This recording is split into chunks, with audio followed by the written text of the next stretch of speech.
బీజేపీకి సంబంధించినటువంటి కొత్త టీంకి సంబంధించినటువంటి రిక్రూట్మెంట్ ఒక రకంగా చెప్పాలంటే. సో తెలంగాణలో పూర్తిగా మొండి చేయి. తెలంగాణకు సంబంధించి ఒక్కరు కూడా మెయిన్ ఏదైతే బీజేపీకి సంబంధించిన ఆ జంబో కమిటీలో ప్రాతినిధ్యం లేదు. ఏపీకి సంబంధించి ప్రధానంగా చూస్తే బీజేపీ ఉపాధ్యక్షులుగా పురంధేశ్వరికి ఇచ్చారు. అలాగే ఏపీ రాష్ట్రానికి సంబంధించినటువంటి సీనియర్ నాయకులు కీ రోల్ ప్లే చేసేటువంటి రామ్ మాధవ్కు మళ్ళీ తిరిగి ఆయనకు కూడా అవకాశం కల్పించారు. ఇక విష్ణువర్ధన్ రెడ్డి కూడా ఆయనకు కూడా ఛాన్స్ ఇచ్చినటువంటి పరిస్థితి. ఇక స్మృతి ఇరానీకి ప్రధాన కార్యదర్శి పదవి, కోశాధికారిగా పీయూష్ గోయల్, అలాగే సంస్థాగత ప్రధాన కార్యదర్శిగా సంతోష్ కొనసాగించారు యాజిటీజ్ గా. సంయుక్త సమన్వయకర్తగా విష్ణువర్ధన్ రెడ్డిని, అలాగే జాతీయ జట్టులోకి తెలంగాణకు దక్కని చోటు. ఏమంటావు? సో ఇది ఏపీకి సంబంధించింది. అలాగే ఇదే అంశాన్ని తెలంగాణలో ఏ విధంగా ప్రస్తావించారో ఒకసారి మనం చూసే ప్రయత్నం చేద్దాం. 65 మందితో నబీన్ కొత్త టీము, బీజేపీ జాతీయ కార్యవర్గం భారీ ప్రక్షాళన. యాజిటీజ్ గా సేమ్ ఇక్కడ కూడా అదే ఇన్ఫర్మేషన్ ఇచ్చినటువంటి పరిస్థితి. అంటే ఇంకొక ప్రస్తావన కూడా జరుగుతూ ఉంది. డికే అరుణ గురించి ప్రధానంగా కొన్ని అంశాలు అయితే ఇక్కడ డిస్కషన్ లోకి వస్తున్నాయి. నమస్తే తెలంగాణకు సంబంధించి కూడా బీజేపీకి హైకమాండ్ షాక్. జాతీయ కమిటీలో ఒక్క నేతకు దక్కని బెర్త్, 70 మంది జాబితాలో ఒక్కరంటే ఒక్కరూ లేరు. సో 8 మంది ఎంపీలున్న కమిటీలో దక్కని చోటు, ఇప్పటికే ఉన్న ముగ్గురికి దొరకని రెన్యూవల్, వారి మంత్ర పదవులు ఉంటాయా ఉండవా, ఢిల్లీ పెద్దల నిర్ణయంపై పార్టీ శ్రేణుల్లో జోరుగా చర్చ. సో ఇది అంటే మన ఈనాడు విషయానికి వస్తే బీజేపీ ఉపాధ్యక్షులుగా పురంధేశ్వరి, రామ్ మాధవ్, స్మృతి ఇరానీకి ప్రధాన కార్యదర్శి పదవి.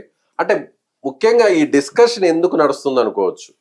ఎందుకంటే ప్రధానంగా మీరు చూసుకుంటే సౌత్ ఇండియా నుంచి దాదాపుగా కేరళ, తమిళనాడు, కర్ణాటక, ఆంధ్ర, తెలంగాణలో ఒక్క తెలంగాణ తప్ప ఎంపీలు అంటే దాదాపు 8-9 మంది ఎంపీలు ఉన్న బీజేపీకి కేంద్ర నాయకత్వంలో చోటు లేకపోవడం అనేది డెఫినెట్ గా ఐబ్రో రైజింగ్, షాకింగ్. తమిళనాడు నుంచి రిప్రజెంటేషన్ వచ్చింది, ప్రొఫెసర్ గారికి ఇచ్చారు. కర్ణాటక నుంచి రిప్రజెంటేషన్, కేరళ నుంచి, అంటే ఒక ఎంపీ సీట్ లేని తమిళనాడు నుంచి కూడా కేంద్ర నాయకత్వంలో రిప్రజెంటేషన్ ఉంది. దాదాపుగా 9 మంది ఎంపీలు, 2 కేంద్ర మంత్రులు బలంగా ఉన్న తెలంగాణ రాష్ట్రంలో లేకపోవడం గురించి దాదాపు చర్చలు జరుగుతున్నాయి. అంటే దీంట్లో 2-3 మీరు ఇందాక ప్రతిపక్ష ఆరోపణ చూసాం, ఏదో కాంగ్రెస్ తో మిలాఖత్ అనే కంటే కూడా ఎక్కువగా మీరు చూసుకుంటే గత సంవత్సర కాలంగా కేంద్ర నాయకత్వంతో బీజేపీ నాయకులకు పొసగడం లేదు. అంటే అంత కార్డియల్ రిలేషన్స్ లేవు. ఇప్పుడు మనం తెలంగాణ బీజేపీ నాయకత్వంలో అనేది చాలా ఘాటుగా వినపడుతుంది. ఆంధ్రప్రదేశ్ రాష్ట్ర ప్రభుత్వంతో పోలిస్తే రామ్ మాధవ్ గారు కానీ, విష్ణువర్ధన్ రెడ్డి గారు, పురంధేశ్వర్ గారికి ఇప్పుడు కేంద్ర అగ్ర నాయకత్వంతో, అంటే మోడీ అమిత్ షాలతో కాదు, మన నబీతో గారు, జేపీ నడ్డా గారితో, వీళ్ళతోటి సత్సంబంధాలు ఉన్నాయి. మాజీ అధ్యక్షుడు ఇప్పుడు కొత్తగా అదొకటి పెట్టారు. 2 ఏంటంటే ఆల్రెడీ తెలంగాణలో ఇంత 2 కేంద్ర పదవులు ఇచ్చారు అని ఒక అంటే సౌత్ ఇండియాలో చాలా ఒక ఇది ఉంది కాబట్టి రిప్రజెంటేషన్ లో తగ్గించేసి వీళ్ళకి కొంచెం పెద్దపీట వేస్తే ఇక్కడ వాళ్ళు కొంచెం కూల్ అవుతారు అనేది ఒకటి ఉంది. అంటే సౌత్ ఇండియా కూడా బీజేపీకి తెలంగాణ అండ్ హైదరాబాద్ అనేది ఒక గేట్ వే 100%. సో సౌత్ ఇండియాలో స్ట్రాంగ్ అవ్వాలంటే ముందు తెలంగాణలో స్ట్రాంగ్ అవ్వాలి. తెలంగాణలో మంచిగా నాయకత్వాన్ని ఇక్కడ నిర్మిస్తే, ఒకవేళ ఇక్కడ అధికారానికి దగ్గరగా వచ్చిన, అధికారాన్ని కానీ ఇక్కడ చేజిక్కించుకున్నా, సో మిగిలినటువంటి సౌత్ ఇండియా అంతా కూడా కవర్ చేయడం పెద్ద సమస్య కాకపోవచ్చు అనేది నాయకులు చెప్తున్నమాట. కర్ణాటక ఆల్రెడీ ప్రూవ్ చేసుకున్నారు.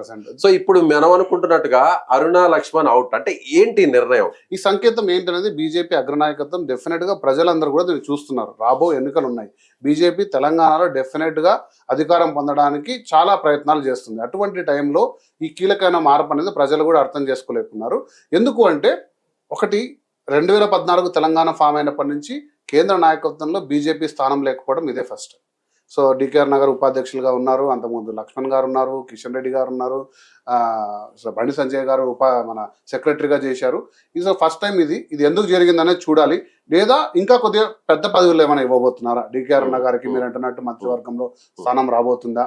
లేదా బండి సంజయ్ గారిని తీసుకొచ్చి ఏదన్నా రాష్ట్ర నాయకత్వం ఇచ్చి మళ్ళీ తిరిగి రాష్ట్ర అధ్యక్షుడిగా చేసే ఈ ప్రయత్నంలో షఫ్లింగ్ లో ఉన్నారా అంటే వెయిట్ అండ్ సీ. అందుకే బహుశా రీసెంట్ గా ఆయన జరిగినప్పుడు పార్లమెంట్ సమావేశాల టైంలో బీజేపీకి సంబంధించిన తెలంగాణ వ్యక్తులకు సంబంధించిన ఎంపీలు కావచ్చు, కీలక నాయకులందరూ కూడా ఆయన విందుకు ఆహ్వానించడం, 1-to-1 అందరితో కూడా మాట్లాడడం, వాళ్ళందరూ కూడా మేమంతా ఐక్యంగా ఉన్నాం, మా దగ్గర ఎలాంటి విభేదాలు లేవు, ఇప్పుడు తెలంగాణ బీజేపీకి సంబంధించి అంతా కూడా చిన్న చిన్న పొరపచ్చులు ఉంటాయి, అవన్నీ క్లియర్ అయిపోయినటువంటి విషయాన్ని చెప్పకనే చెప్పారు. అంటే మీరు అన్నట్టుగా ఒక్క తెలంగాణ నుంచే బహుశా ఈ ప్రాతినిధ్యం లేదు, మొత్తం దేశంలో ఉన్నటువంటి చిన్న చిన్న రాష్ట్రాలకు కూడా ప్రాతినిధ్యం కల్పించారు. Definitely. తెలంగాణకి ఎందుకు కల్పించలేదు అంటే రాబోయేటువంటి అసెంబ్లీ ఎన్నికల్లో కూడా బీజేపీ ఇక్కడ అధికారంలోకి రావడానికి చాలా పెద్ద ఎత్తున ప్రయత్నాలు చేస్తుంది.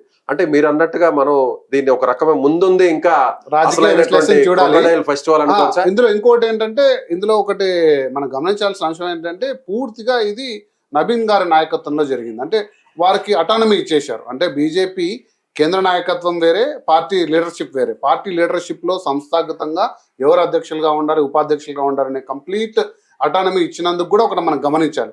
సో వారితో సఖ్యత ఎలా ఉంది, వారు ఇంకోటి ఏంటంటే దాదాపుగా కూడా యంగ్ టీం తీసుకొచ్చారు. మీరు చూసుకుంటే చాలా రాష్ట్రాల్లో కూడా తీసుకుంటే కూడా ఒక యంగ్ యూత్ని లేదా కొత్త ఫేసెస్కి, కొత్త నాయకత్వానికి, ఎందుకంటే రేపు బీజేపీకి రాబోతున్న ప్రధానమైన అంశం ఏంటి రేపు ఎన్నికల్లో అంటే జంజి యువత మీద. మీరు చూసుకుంటే ప్రధానమంత్రి గారి స్పీచ్ కూడా 50 సార్లు యువ యువ యువ అని అన్నారు.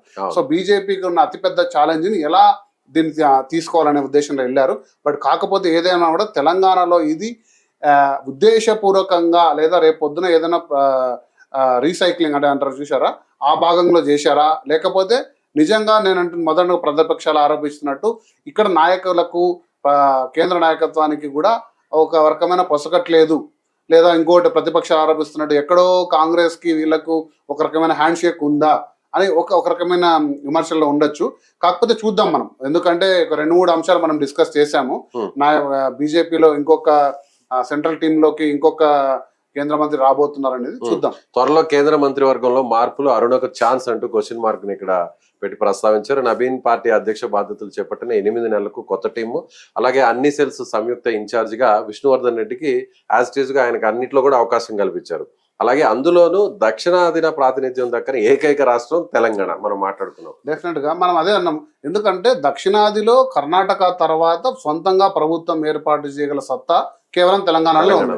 అటువంటి తెలంగాణ నెగ్లెక్ట్ ఎందుకు చేశారు అంటే, కేంద్రంలో సముచిత స్థానం ఆల్రెడీ ఇచ్చాం కదా, 2 కేంద్ర పదవులు చాలా పెద్ద మొత్తం, అంటే తక్కంది ఏ రాష్ట్రాలకు తగ్గింది ఆ హోదా తగ్గింది కాబట్టి అందుకు నెగ్లెక్ట్ చేశారా, లేకపోతే రేపు రాబో రోజుల్లో ఇంకా కొంచెం మార్పులు చేర్పులు ఏమైనా చేరబోతున్నాయి అనేది కూడా మనం అంటే ఇంకా ఎక్స్పాన్షన్ లో మినిస్ట్రీ క్యాబినెట్ ఎక్స్పాన్షన్ మళ్ళీ కూడా ఇంకో కొత్త అవకాశం ఏమైనా ఇచ్చే అవకాశం ఉందా, లేదా ఇక్కడ ఉన్న నాయకులకు మీకు ఇది ఒక చెంపపట్టు, మీరు ఖచ్చితంగా సఖ్యతగా ఉండాలి, బీజేపీ కేంద్ర నాయకత్వం ఎప్పుడప్పుడు అనుసంధానం చేసుకుంటూ రాజకీయాలు చేయాలి అనేది ఒక చిన్న ఏమంటారు సురుకులు. జిహెచ్ఎంసీ ఎన్నికలు త్వరలోనే జరగబోతున్నాయి. సో బీజేపీకి ప్రధానంగా బలం ఉన్నటువంటి ప్రాంతాల్లో, అర్బన్ ప్రాంతాల్లో హైదరాబాద్ కూడా ఒకటి.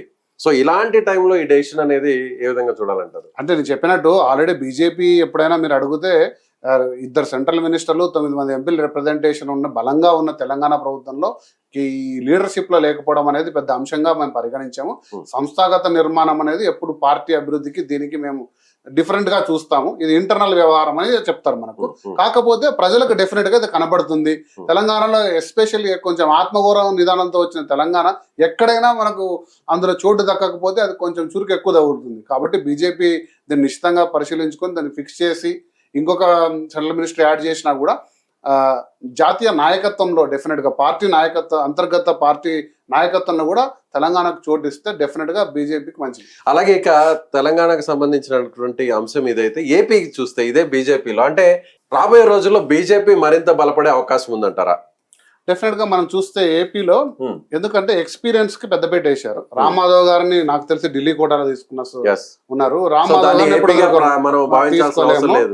మాధవ్ గారు అనే రామగారు కాంట్రిబ్యూషన్ చాలా ఉంది. ఎందుకంటే సైద్ధాంతికంగా కోర్ ఆర్ఎస్ఎస్ అంటే మనకు పురంధేశ్వరి గారు కాంగ్రెస్ ప్రభుత్వం నుంచి రాజకీయానికి సంబంధించిన భావించు. రామ్ మాధవ్ గారు పెద్దపీట వేశారు. అలాగే విష్ణువర్ధన్ రెడ్డి ఎప్పటి నుంచో బీజేపీకి లాయల్ గా ఉంటున్నారు, ఎస్పెషల్లీ సెంట్రల్ తోటి కూడా సఖ్యతగా ఉన్నారు. కాబట్టి ఈ faces most acceptable BJP leadership కి.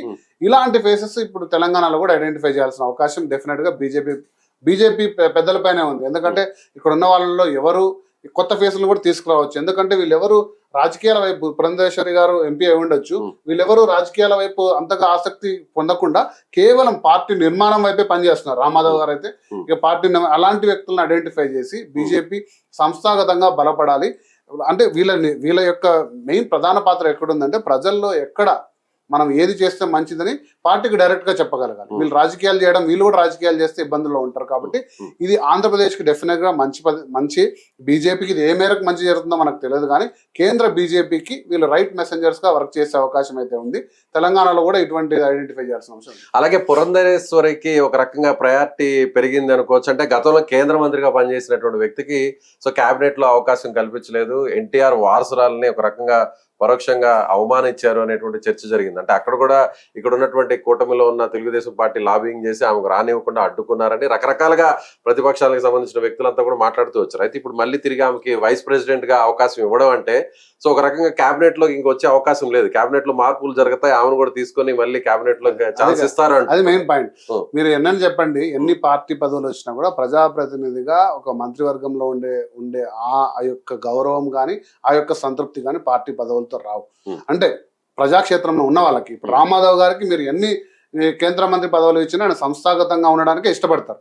అలాంటి పురంధేశ్వరి గారు కేంద్ర మంత్రిగా చేశారు కాబట్టి ఆప్షన్ లేకున్నా అంతో ఎంతో సముచిత స్థానం అయితే దక్కింది. అంటే ఏదే నెగ్లెక్ట్ చేశారని మీరు ఒక మాట అన్నారు చూసారా, అది ప్రజలందరూ కూడా గమనించారు. ఆ స్థాయిలో ఉన్న వ్యక్తికి ఇవ్వకపోవడం అనేది మంచిది కాదు కాబట్టి అంటూ ఇచ్చారు. అది ఒక రకంగా గౌరవం. ఇంకా వాయిస్ ను పెంచే అవకాశం ఉందంటారా? వాయిస్ పెంచే అవకాశం ఉంది. ఇక మళ్ళీ ఇక కేంద్ర మంత్రివర్గం గురించి ఏం ఆలోచనలు కూడా చేయొద్దు, ఏపీ నుంచి ఎవరు చేయొద్దు ఇంకా అనేది ఒక ఫిక్స్ అయిపోయింది. సో క్లియర్ కట్ గా ఇన్స్ట్రక్షన్స్ అయితే ఇచ్చేసింది అధిష్టానం అయితే.